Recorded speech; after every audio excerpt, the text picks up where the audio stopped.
وَمَا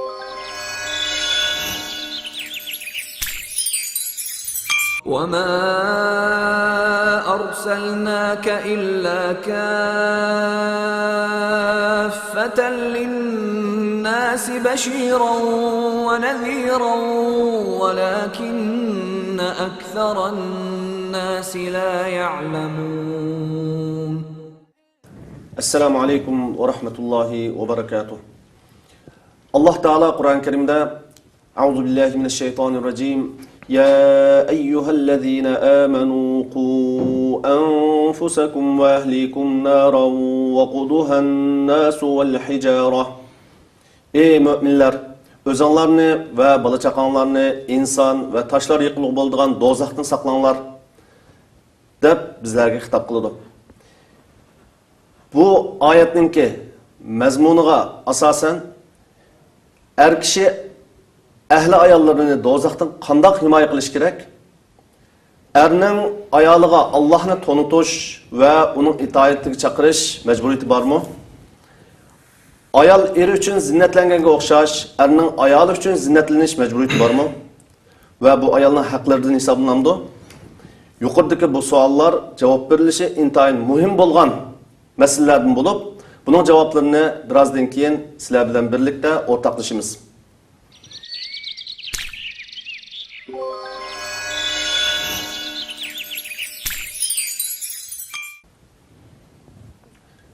Bismillahirrahmanirrahim. Elhamdülillahi Rabbil alemin.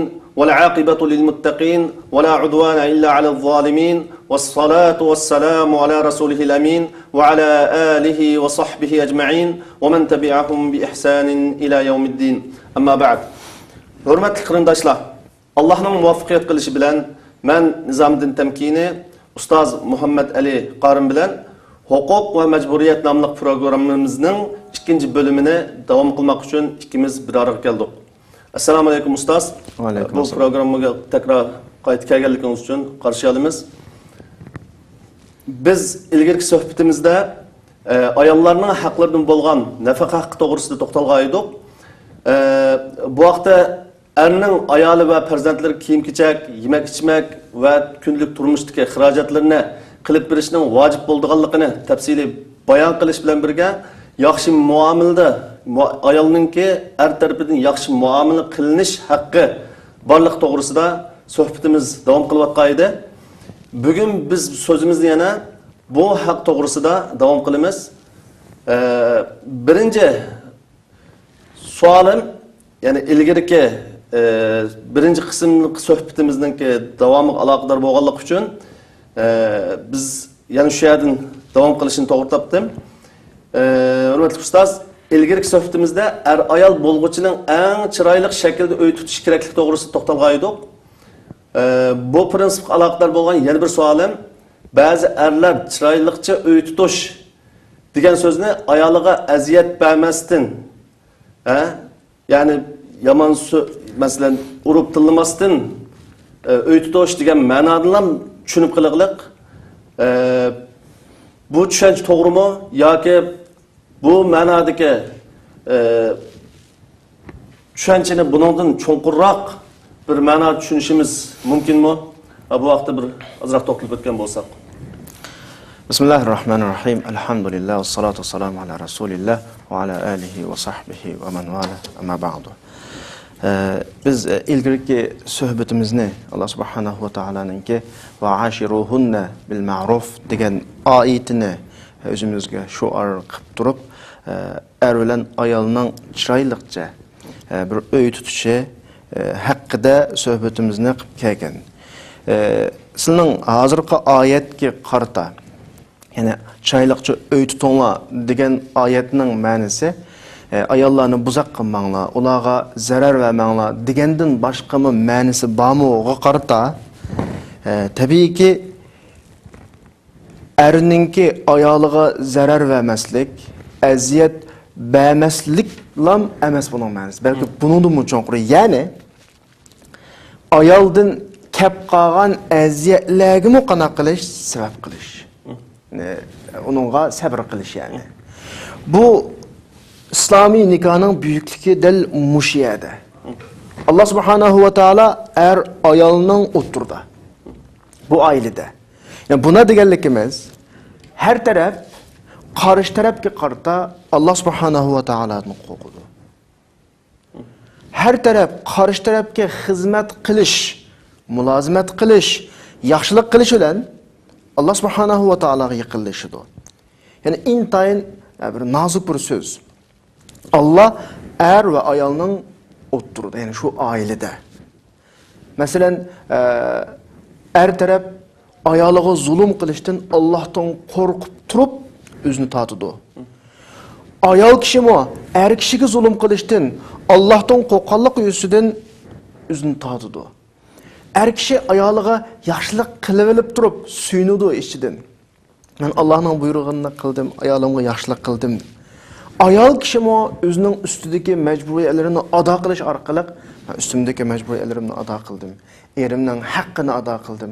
Allohga yaqinlashdim deb bu nuqtadan suyunadi. Demak, bizning bayatniki Allah er ve ayalning o'tirisida deganimizning ma'nosi bu. Ya'ni ilgirki suhbatimizda o'qiganimizdek Qur'oni Karimdagi va ashiruhunna bil ma'rufning ma'nosi yani bu darajada yani. Qanaqdir xuddi masala er taraf ayolga zulmlam qiladigan an Qur'on shu zulm qilma deyotgan masala emas.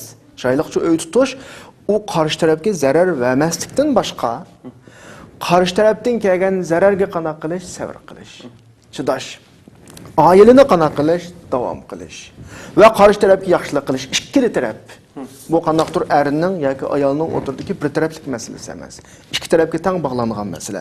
Insonning asli xarakteri ham shu. Masalan bir misolga olsak, dengiz safarida ketayotgan vaqtda paroxod cho'kib ketdi deyli. Bir odam onasi bilan yolg'iz bir orolda qolib qoldi dengizning o'tirdi. Bu odam hayotida diniy ta'limot olib boqmagan, hech qanday bir onasiga yaxshilik qilish, o'qilish, bu qilish haqida bir ko'rsatma olib boqmagan kishi. Ammo shu yolg'iz qolib qolgan orolda yemeklik izlash uchun u yerga borib hayvonlarni tutib keladi. Onasini tashlab qo'yamdi, qo'ymamdi. Tabiiyki, onasiga hech qanday bir tash sirtdan berilgan ko'rsatmaning ta'siriga uchramasdan qanday qiladi? Yaxshilik qiladi. Ya'ni insonning asli xarakteri ijtimoiy bir maxluq inson. Atrofidagilar bilan birga yashaydi. Mayli urug' tuqqanlar yoki ayol bo'lsin. Atrofidagilarga yaxshilik qilish bilan uning turmushi go'zal. Va Qur'oni Karimning tashabbus qilayotgan amaliyotda insonning asli xarakteridan ish emas. Yani insan eğer şununla amel kılsa, şu boyunca mansa güzel bir muhitga erişidigan, güzel bir ortalık yaratıladigan bir kanuniyet aslında bu yani. Qur'oni Karimdagi va ashiruni bil ma'ruf degani sen insandek yaşa demekçi. Başka alohida talab yo'q bu yerda.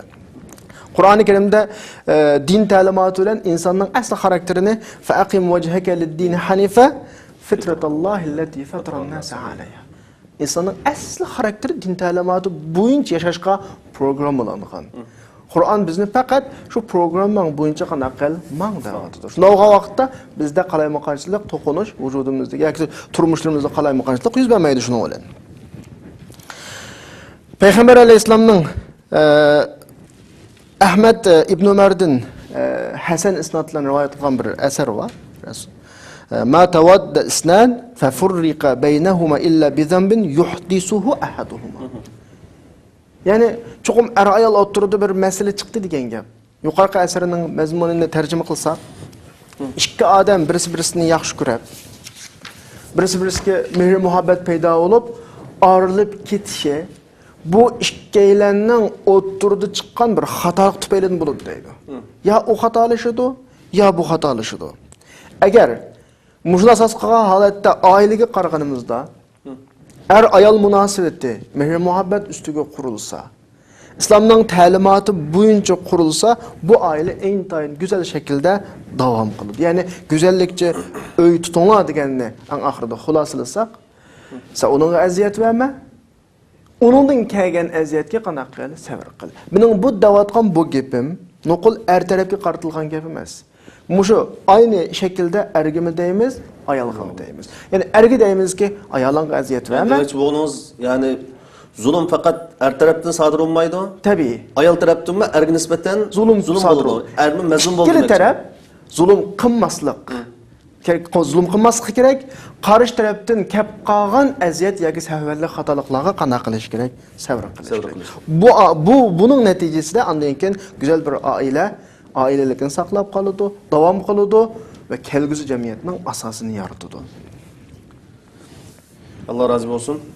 Hem de cemiyetimizde bazı erler ayollar hakkında çekin aşırıp guman kılıdığan bir işler var. Bu turmuştaki muvaffakiyetsizlik de qarılamdı. Hem de siz oturup koygan bu temini Kur'an-ı Kerim'deki Surah Hucurat'ның 12. ayeti ayırgan. Estaizu billah inne ba'da zanni ismun. Bir kısım gumanla başkalarının kendinden şek şübhe qilish cinayet, günah degan ma'noda. Yani ayolingdan hech qanday bir yomonlikning ki ta'siri ko'rilmadi, ifodasini ko'rmading. Hech qanday bir dalil yo'q. Ortada hech qanday bir ko'rinishmi yo'q, sen gumon qilishga tegishlik. Bu holat turib ayolingdan gumon qilish. Ammo nuqul oyat ayolgam qartilayotgan oyat emas, ammo mushu doirani qanday qiladi o'z ichiga oladi. Qarshi tarafdan shu shaklda gumon qilish oyatning hukmi bo'yicha intayin ig'ir gunoh. Ammo aks taqdirda, masalan, sirtdan kirdingiz uyga, ayolingiz telefonda paranglashyapti. Sizning kirganingizni ko'rib bilan jiddiylashgan shaklda telefonni taqasa yoki ayolingizning telefonida favqulodda ko'zingizga ayollar o'tirisida bir ailedeki ayol oturup dilediğin sözler şekilde bir uçurlarını ko'rib qolgan vaqtingizda va yoki bundak şekilde yani gumonliq meselelerni ko'rib qolgan vaqtingizda ondan keyin siz bu orqali yomon oqibatlarning yuz bermasligi uchun oldini olish uchun ba'zi masalalarni aniqlasangiz buningda masala yo'q. Ammo unda olmagan şekilde, gunohsiz şekilde o'zingizning kallasidagi shaytonning vasvasasi bilan men yo'q vaqtda uyga kim kirdi? Masalan, sen kim bilan ko'rishding yoki bugun yo'qolib ketding, nega bording degandek masalan, o'rinsiz shaklda gumon qilish bu intayin ig'ir gunoh. Oyatdagi bir ifodaga diqqat qilish kerak. Inna ba'da zanni ismun.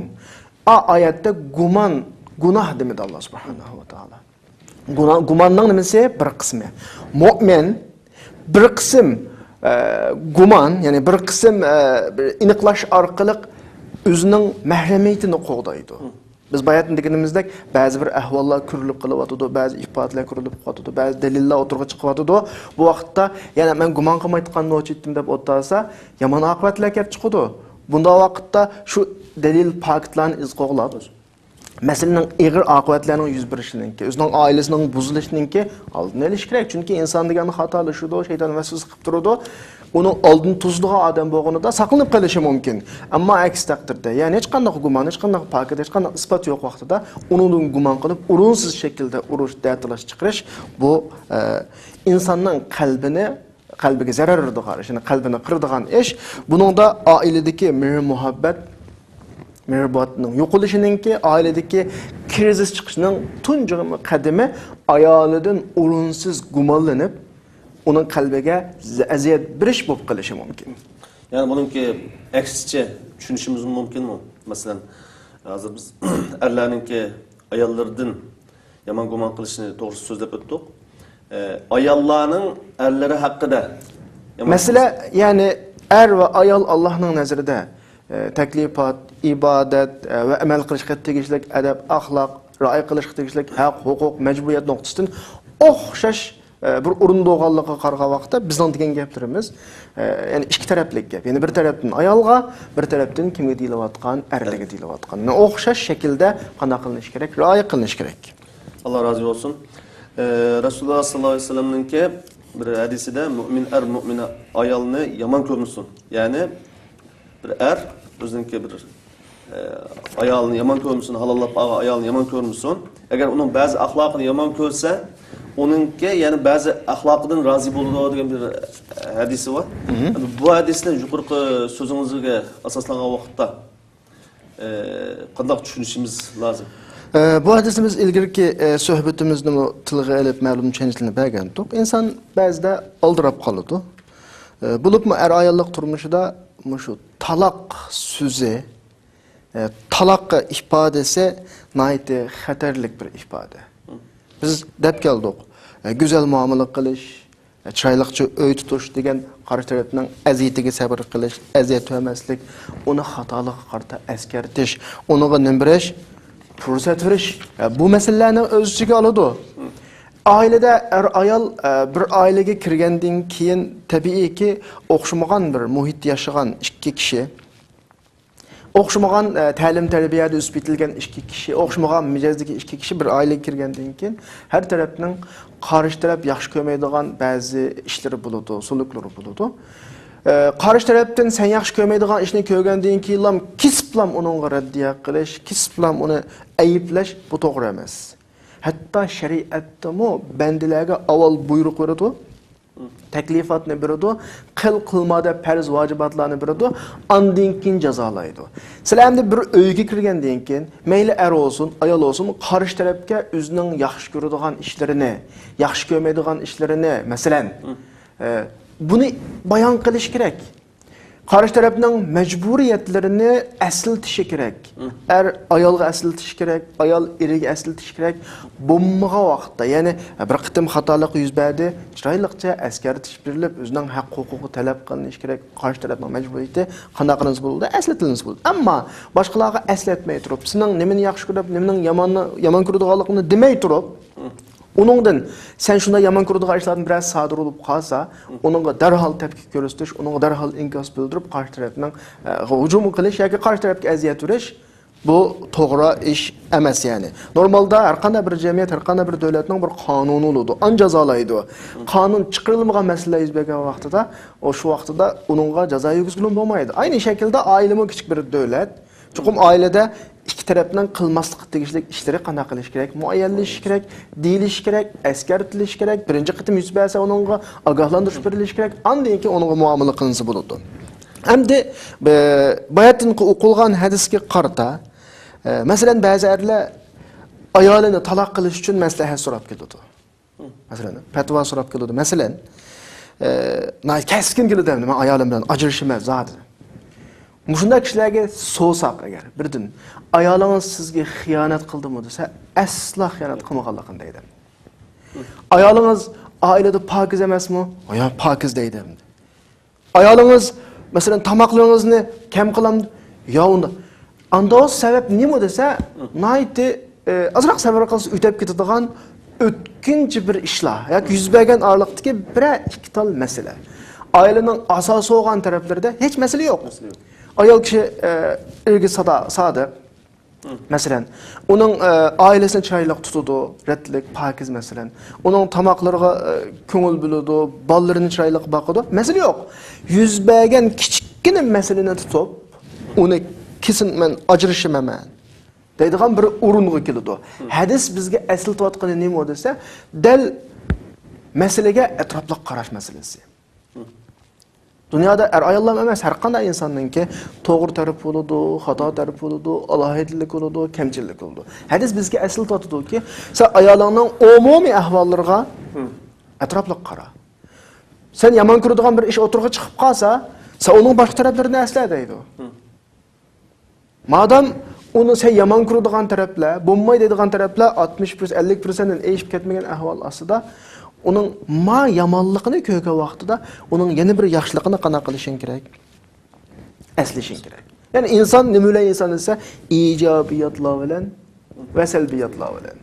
Uning ijobiyati va salbiyati va aynı zamanda sening nima va ijobiyating va salbiyating va. Yani bu yerdeki mesele, yani meselege etraflı qarash meselesi. Qanaqdir nima deymiz, bir meselelerle bir xatolik qilingan bütün hamma narsani yuyutadigan mana bir taraflama bo'lmaslik masalasi hadis bizga aslatayotgan. Biz Peygamberimiz sallallohu alayhi vasallamning hayoti biz uchun o'rnak. Alloh subhanahu va taolo Qur'on Karimda laqad kana lakum fi rasulillahi uswatun hasana deylik. Ya'ni Rasululloh biz uchun albatta yaxshi bir ulgu. Shuning uchun yuqorida bayon qilingan bu so'zlarni Rasulullah sallallahu aleyhi ve sellem'ninki hayatını bir örnek ko'rsatib tushunishga bitirishib baqsaq, masalan bu vaqt bir savol tug'ildi kallamda. Payg'ambar sallallohu alayhi va sallam oilasida ahli ayollari qanday muomalada bo'ladi? Payg'ambar alayhisolatu vasallam o'zini ailesidagi o'zining ahvolini tasvirlab xayrukum li ahlihi va ana xayrukum li ahlihi. Kishining eng yaxshisi, ya'ni sizlarning eng yaxshilaringlar oilangizga yaxshilik qilgani. Men ailesiga eng yaxshilik qildigan odam deb Rasululloh bu shaklda sifatlaydi. Endi biz ba'zi gaplarni deyishga majbur. Kişilerimiz, bizning qarindoshlarimiz, bizmi dahil sirtda ishlarimiz var, o'zimiz kuchli xizmatlarimiz var. Xizmat munosabati deymiz, o deymiz, bu deymiz, kishilarga kulib boqamiz yani. Yaxshi muomala qilamiz. Chiroyli axloq bilan muomala qilamiz. Boshqalarga siyliq muomala qilamiz, boshqalarning bir ikki biz yaxshi ko'rmaydigan ishlarga ko'z yumamiz, chunki bizning ishimiz muhim. İşimizga ta'sir etsa olmaydi, savdimizga ta'sir etsa olmaydi. Şirketning ishi kulib turishga majbur, qo'l bog'lab turishga majbur. Ya'ni intayin sirtda axloqli hamdi. Ammo insonning haqiqiy axloqi ashta manfaatga bog'langan yoki ma'lum bir zarurat tug'ilgan urullarda haqiqiy aks etamdi yoki unga bog'lanmagan yerda. Ya'ni insonning texmi aniqroq desak, insonning axloqi sirtda eng aks etamdi yoki oilaning ishidimi? Hadis bizga shuni qanday qilyapti, eskartyapti. İnsanning yaxshisi kim?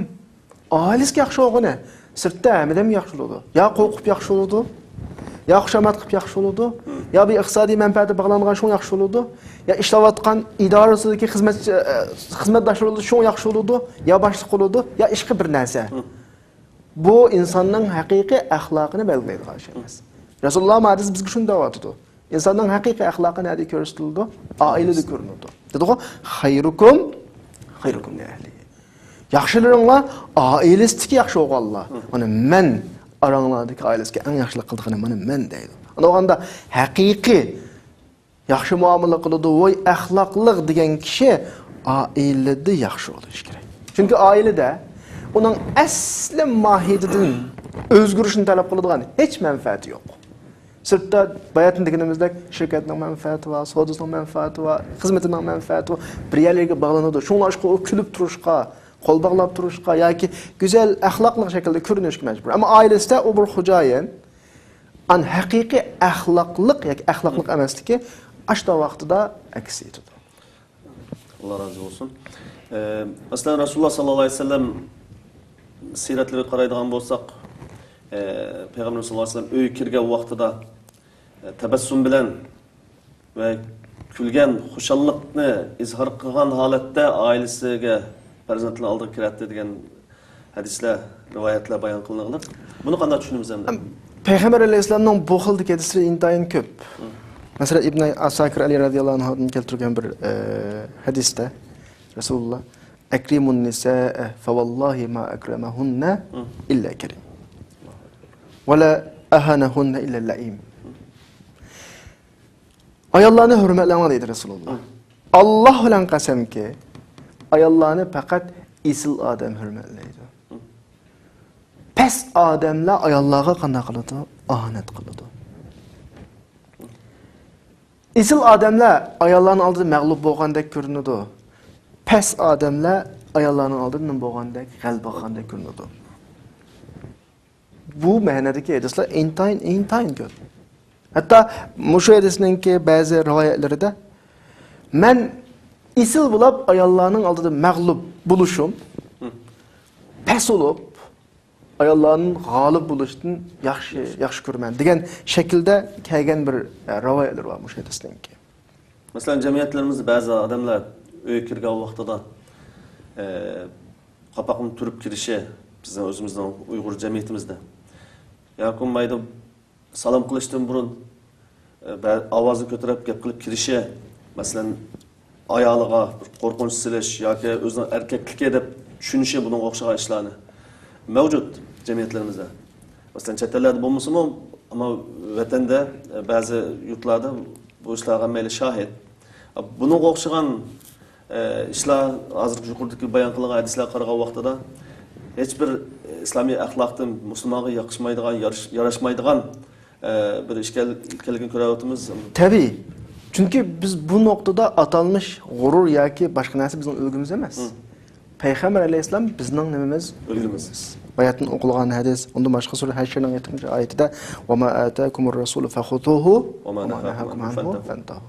Hatta ailenin inchki munosabatlari, ayollarga qiladigan muomalalargacha bunun hammini bizga Rasulullahning ayollari bo'lgan Aisha radhiyallohu anha va boshqa ayollari bizga naql qilg'iliq, yana bizga yetkazuglik.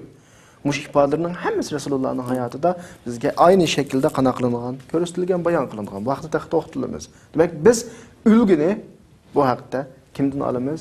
Rasulullahdan olamiz. Shunga o'xshash yana masalan biz yashayotgan mana shu jamiyatlarda o'zimizniki Uyg'ur jamiyatimizni ko'z tutamiz bundan. Uy ishlariga yordamlashishni ellerimiz ichidan ayollarning qiynalib ko'rib turib, ya'ni uy ishiga yordamlashishni astola biz bu ishni qilishib berishini o'ziga ahonat deb biladigan yoki bu erlikni emas deb bildigan mashunda bir ba'zi tushunchalar bor. Buni payg'ambar yanlam biz payg'ambar sallallohu alayhi vasallamning siyratlariga qaytadigan bo'lsak, payg'ambarimiz sallallohu alayhi vasallam oilasida ayollarga uy ishlari yordamlashamdi yoki yordamlashmamdi. Bunu bir ikki qiz to'xtalib o'tamiz. Payg'ambar alayhissalom eng güzel, yüksek ahlak sahibi bo'lish bilan ailesiga albatta yordamlashadi. İnsan o'zining oilasida ayoliga ba'zi ishlarda yordamlashgan vaqtida, ayoli uchun ba'zi ishlarda tushpagan vaqtida ayolining qalbida paydo bo'ladigan irga nisbatan hürmet, xushallik, sevgini insan tasavvur qilolmaydi. Erining muhabbetini his qiladi. Ba'zi ishlarda ayol kishi erining muhabbati bormi, yo'qmi, menga kuyunamdi, kuyunmamdi degandek buna chekib baqish deymizmi? Shu shaklda qiladi ba'zi ishlarni. Rasmiy ifodasi emas. Ammo qachonki erining o'ziga bo'lgan to'liq sevgisi, o'ziga bo'lgan to'liq kuyunishni his qilganda, sana hech qanday ish qo'ymaydi. Demek bu yerdeki erinin ayoliga yordamlashgani əminiyyətdə ayolinin sevgisiga erishishdan boshqa narsa emas. Bu erinin aileni muvaffaqiyatli boshqarishidagi elinadigan tunji qadam. Chunki biz suhbatlarimizda, darslarimizda, fikrimizdek aile jamiyatning bir qurilish asosi. Bir binasal üçün aldı bilen kesak qo'ygandek, kesak nima qilgandek. Bir jamiyatning qurilishini avval oila quriladi. Oilaninki ichki tartiblanishi, idora qilinishi qanday bo'lsa, bizni kutayotgan jamiyat shu shaklda bo'ladi. Er kishininki oilani go'zal shaklda idora qilib, kelgusidagi yaramliq bir jamiyatga hozirlash uchun ilinadigan tunji qadam o'zining ayoli bilan bir o'y fikriga kelish, o'xshash ruhga ega bo'lish. Agar qachonki ayoli eridan o'ziga nisbatan ishonch topmasa, kuyunish topmasa, ayol kishi ishlarda o'z oldiga qara oladi, garchi shaklda bo'ysunganda qilgan bilan yoki norozilik qiladi. Er kishi davom uyda o'ltirib bo'lmaydi. Balları asosan ayol kishining qo'lida tarbiyalanadi. Er kishi maballarning tarbiyasini ma shaklda olib boramiz desa, ayol kishi ha deb qo'yib o'z oldiga ish tutadi. Ailedan er kishi kutgandek natija asla chiqmaydi. Ailede qattiqlik qilib erishadigan natija qattiqlikdan boshqa narsa emas. Kuyunishdan oladigan natija kuyunishdan boshqa narsa emas. Bir kishi bir ansarlarning bir bag'iga kirdi, Rasulullahning zamonasida bo'lgan bir voqelik. Bağının egisi bu adam tutuplam Resulullah'ın kaşka bu oğur deb apadı. Resulullah naiti muşa adamga nispeten acayip biz oylamaydigan bir cevabı vergen. Biz olsak oğur kirdi mi? Tuttun mu sen? Nehmeyden tutup aldım degenden kelam hem de biz şu bunç mu? Resulullah dedi ki bilmegen bolsa ugetsen olmamdı. Kusqa aç qalgan bolsa bir nas bəhsən olmamdı degen meselen. Yani bir iş mesuliyetideki kişi öz məsuliyyət dairəsindəkini ayıbləşdin, cəzalaşdın, ağrınışdın ilgiri özünün ada qilish tegishlik məcburiyyətlərini, bilməgən yerlərini bildirishni aldı bilan özüge bir hal qilish chorasiga bosadigan yo'l deb qarash kerak. Bu nuqtadan er kishi ayol kishiga oilada yordamlashgani hech qachon er kishiningki g'urur tegadigan ish emas, balki sevgisiga erishadigan ish, sevgisiga erishgandan keyin undan keyin er kishining oilani idora qilishi, oilani tartiblashi mencha osonga tushadi. Mesela özünün ailesi yani. Özünün ailesi. Birinci qatam xatalaşdı. Şaylıqça maaş mundağız bulmaydı. Əsli maaşının tərtibi mundağdı. İkinci qatam xatalaşdı. Biraz avazı bir urğuluqraq çıxsa buludu ikinci qatam. Çünki məsələninki ciddi ekanligini qarşı tərəfə bildiriş kerak, sal qarmaslıqını. Üçüncü qatam yəni azraq avazını көтәрсе buludu. Yəni fürsət veriş kerak. Ama yəni bir əskəri qoşqu tegishlik kichikgina bir ish manda qo'yib o'tish biz unuga qattiq tegmaslik, masalalarni yumshoq hal qilish, yordamlashish deganlik, ya'ni ayolning yuzlarcha xatoligiga, ya'ni to'xtovsiz xatoligiga uzluksiz eshikni kengaytirib ochib o'tish deganlik emas. Ammo demakchi o'g'limiz ayol yangi turmushga kirgandan keyingi dastlabki bir necha yil ayolning ikkilasining tarbiyalanish yilisi. O'zi to'yib to'ymay, mu oila boshqarishda tarbiyalanadi. Ayol kishimi ailede terbiye. Çünkü bula 20 neçə yıl, belki neçə 10 yıl yalğız yaşayan boğaçqa ailenin bulduğun talep kıladığan mecburiyet ve ailenin buluğu birdiğan hukuklarını bula eğizli bilişi mümkün, nezriye noktasını bilişi əməli his kılanmaydı. Şuna dəsləb aile kirgen vaxtı acırış nispetinin ki kilişemezlik nispetinin yukarılığı bu. Şuna dəsləbdə ayol işkilisi səvri qilish kerak. Bir-biriga yordamlashish kerak, qattiqlik qilmaslik kerak, yana fursat berish kerak qarshi tarafga. Allah razı olsun. Bizning suhbatimiz shu hozir yaxshi muomala qilinish haqqi to'g'risida ayollarningki davom qilyotdi. Yana ham biz Payg'ambarimiz sollallohu alayhi vasallamning hayotidan yana Payg'ambarimiz sollallohu alayhi vasallam ayollarga qanday muomala qiladi degan bu savolga asoslanib turib ba'zi o'rnaklarni ortaklaşkan bolsak. Hamda hadis, sünnet degan tushunchani Resulullah'ның so'zi, Resulullah'ның amali ishfaoliyati, Resulullah'ның ba'zi ishlarga ko'rsatgan pozitsiyasi, shu nuqtani muhaddislar shu shaklda tushuntirdi. Unda boshqa shakli bor, ammo asosliqi shu shakli. Ammo shu oilaviy masalada biz asaslık, bekrak asaslandığımız, tabi süzgüme asaslandığımız Resulullah'ın ameli hayatı. Bunu bugün kösetmekçi olan, yani körüsük doğru yapqaz, körüsük doğan örneklerimiz Resulullah'ın ameli hayatını, iş izleri.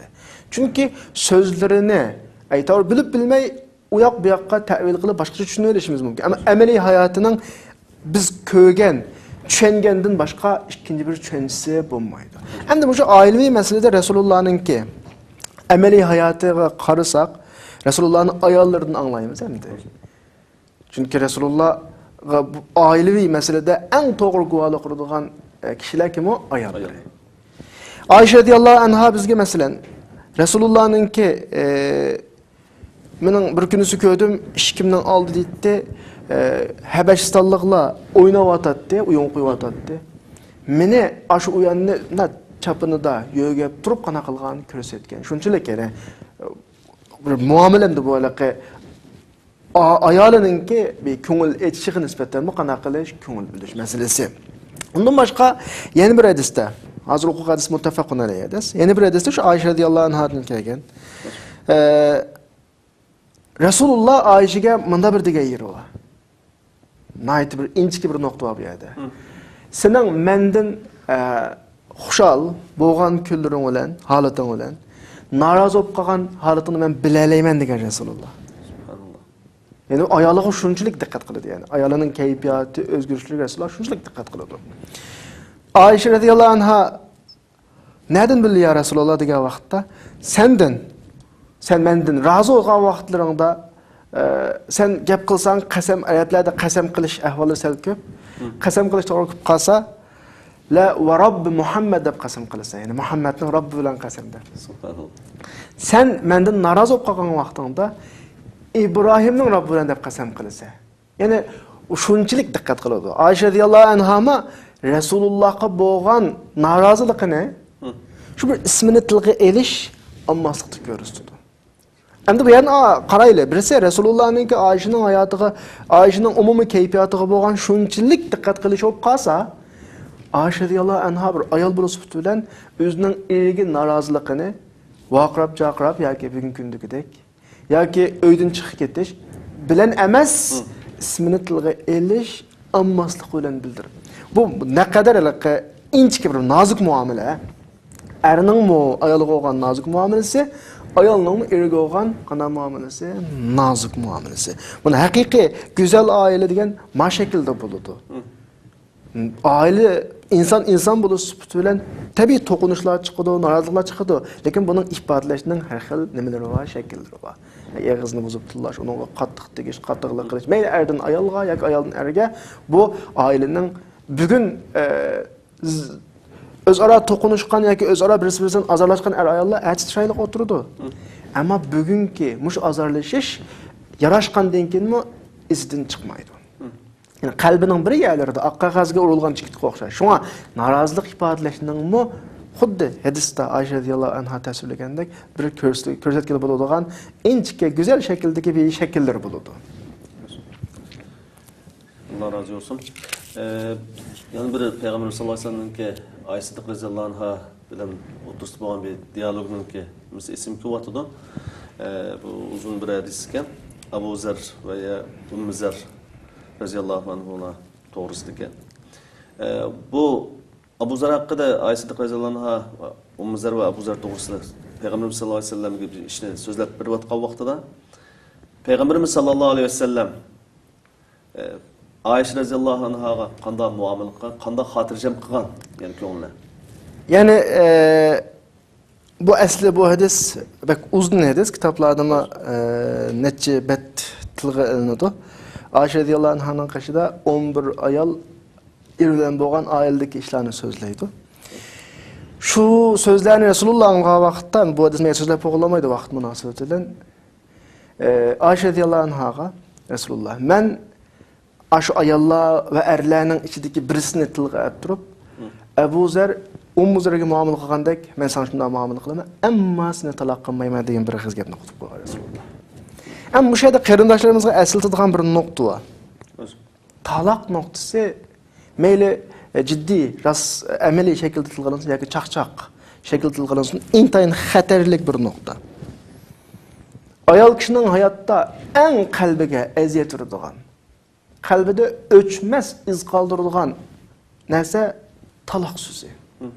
Mayli sen ayolini qo'rqitib qo'yish yuzidan sen taloq qilaman degan shaklda desin. Yoki chaqchaq qilish yuzidan biz ajrashib ketilmagan bilan degandek shaklda desin. Ayol kishining qalbida o'chmas iz qoldirdi ma u taloq so'zi. Shunga qarindoshlarimizga qiladigan alayda tavsiyamiz mushaqt Rasulullahninki Ayşe radhiyallohu anhaning shuncha uzun gaplarni anglab bo'lgandan keyin gapni deb bo'lib, lekin men seni taloq qilmayman degan bir og'iz so'zidan shuni olalaymiz-ki, ayoliga ishonch berish kerak turmushda. Ayolining menga o'zidan birga yashaydiganligini bildirish kerak. Xatolashgan taqdirdami boshqa shaklda jazolansa mayli, boshqa shaklda tanbih bersa mayli, ammo taloq temasi bilan, taloq so'zi bilan uning qalbiga aziyat berishga bo'lmaydi. Chunki jiddiy olmasligi mumkin. Yani bu meselede keskin men taloq qilaman deb rost ko'nglidan demagan bo'lishi mumkin, ammo u so'zning ayol kishiga ta'sir qiladigan ta'rifi intayin cho'ng bo'ladi. Shunga qarindoshlarimizga shu turmush ichida taloq so'zini mayli rost shaklda, mayli chaqchaq shaklda ishlatmaslikni tavsiya qilamiz. Allah razı olsun ustoz. Yuqorida biz ayollar bir-biri bilan qanday muomala qilish to'g'risida qimmatli ma'lumotlarga ega bo'ldik. Aziz qarindoshlar, ayollarning yaxshi muomala qilinish haqqi to'g'risidagi bu suhbatni mush yerda oxirlashtirman. Bu munosabat bilan ustoz Muhammad Ali Qorimga rahmat aytaman. Alloh Qorimga dunyo va oxiratda yaxshilik tilayman. Shundaqla bu programmamizga ahamiyat bergan va tarqatgan barliq qarindoshlarga Alloh taoladan rahmat va mag'firat tilayman. Yana bir qitimqi suhbatimizni ko'rishgacha omon bo'linglar. Sizlarni Alloh topshirdim. Assalomu alaykum va rahmatullohi va barakatuh.